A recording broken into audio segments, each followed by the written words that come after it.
Hi friends, నమస్తే. Welcome to టియానోస్ kitchen Telugu. ఈరోజు recipe ధనియాలు అండ్ జీరా. ఈ పౌడర్లు ఎలా తయారు చేసుకోవాలి, మనం ఎక్కువగా తయారు చేసుకున్నప్పుడు వాటిని ఎలా స్టోర్ చేసుకోవాలి పురుగు పట్టకుండా అండి. ఈ రెండు కూడా మనం పౌడర్లు తయారు చేసుకోవడానికి చాలా ఈజీ అనుకోకండి. ఇది బ్యాచిలర్స్ తయారు చేసుకోవడానికి చాలా ఈజీగా ఉంటుంది. ఫస్ట్ టైం చేసే వాళ్ళకి కూడా ఎలా తయారు చేసుకోవాలనేది తెలుస్తుంది. ఓకే, ఈ రెండు ఎలా తయారు చేసుకోవాలి పౌడర్లు చూపించి. పౌడర్ చేసుకునేటప్పుడు దీనిలో మడ్డిగట్టలు, కొద్దిగా పీచులు ఇలాంటివన్నీ ఉంటాయండి. అలాంటివన్నీ కూడా మనం సపరేట్ చేసుకోవాలి.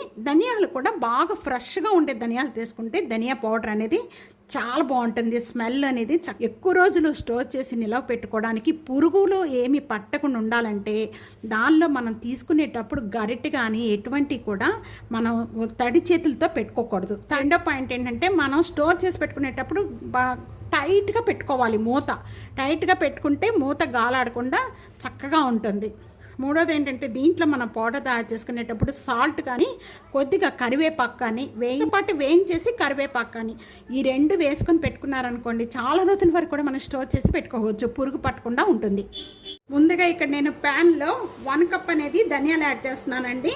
ఇది ఎప్పుడు వరకు వేయించుకోవాలి, ఇలా మనం మీడియం ఫ్లేమ్లో పెట్టి వేయించుకోవాలి. ధనియాలు ఎప్పుడు వరకు మంచి స్మెల్ వస్తూ ఉంటుందండి. ఇలా వేగుతూ ఉండగా ఇలా కలుపుతూ వేయించుకోవాలి. వేగుతూ ఉండగానే స్లోగా మంచి అరోమా స్మెల్ వస్తుందండి. అసలు చాలా బాగుంటుంది. ఆ అరోమా స్మెల్ వచ్చేంత వరకు కూడా ధనియాలు వేయించుకోవాలి. 1 టేబుల్ స్పూను సాల్ట్ యాడ్ చేస్తున్నాను. వచ్చేస్తుంది, కలర్ కూడా చేంజ్ అయిపోయింది, చూస్తున్నారు కదా. అలాంటప్పుడు ఇక్కడ కరివేపాకు యాడ్ చేసేస్తున్నానండి.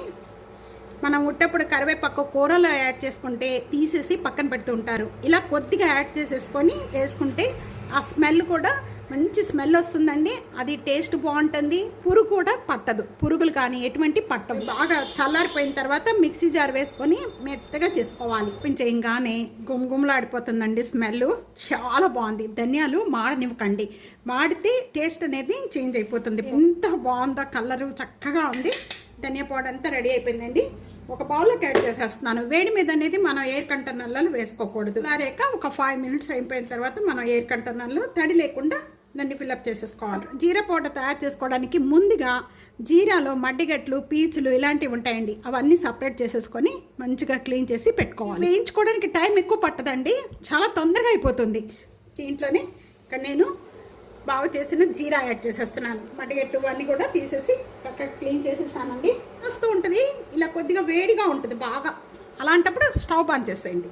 ఒక 1 మినిట్ వేస్తే చాలండి. జీరా వేగంగానే ఇలా చిట్పట్లాడుతూ ఉంటుందండి. అలా ఉండగానే మంచి స్మెల్ కూడా వస్తుంది.